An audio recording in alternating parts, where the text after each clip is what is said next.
दो बिल्लियां थी, गुरु बिल्ली और शिष्य बिल्ली। गुरु बिल्ली की सोचने और समझने की क्षमता बहुत अलग थी। वो इंसानों को बड़े ध्यान से देखती और उसे समझने की भरपूर कोशिश करती।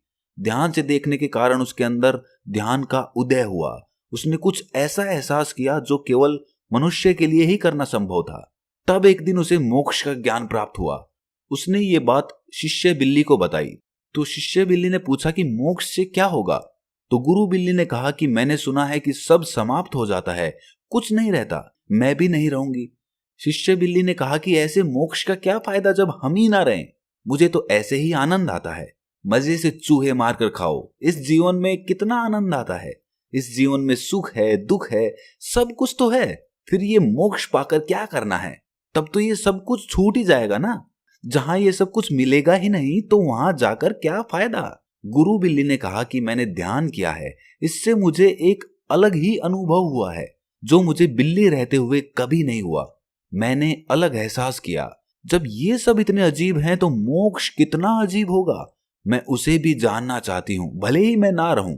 और एक दिन ध्यान करते करते गुरु बिल्ली मोक्ष को प्राप्त कर गई और उसकी मृत्यु हो गई। शिष्य बिल्ली ने कहा, अजीब पागल गुरु बिल्ली थी, अपना पूरा जीवन व्यर्थ के कार्य में ही गुजार दिया। बिल्ली की ऊर्जा जो उसके शरीर से निकली थी वो प्रकृति के हाथ में आई और प्रकृति ने उसकी ऊर्जा को पढ़ा और देखा कि इसमें इतना इंसानी एहसास कैसे आया। अब इसे दोबारा बिल्ली नहीं बनाया जा सकता। अतः उसे बिल्ली होने से मोक्ष मिला और उसे इंसानों के रूप में जन्म मिला। और फिर वो दोबारा उस घर में आई जहां उसने बिल्ली बनकर अपना जीवन बिताया था। और उस घर में अभी भी वो शिष्य बिल्ली चूहे पकड़ रही थी। आप सोच रहे हैं कि वो बिल्ली जन्म लेकर वापस आई, लेकिन वो बिल्ली नहीं रही थी, अब वो इंसान बन चुकी थी, उसे मोक्ष मिल चुका था। अब उस बिल्ली ने उन्नति कर ली थी। उसे अगर आप बिल्ली कहेंगे तो वहां पर वो हंसेगी कि आप पागल है।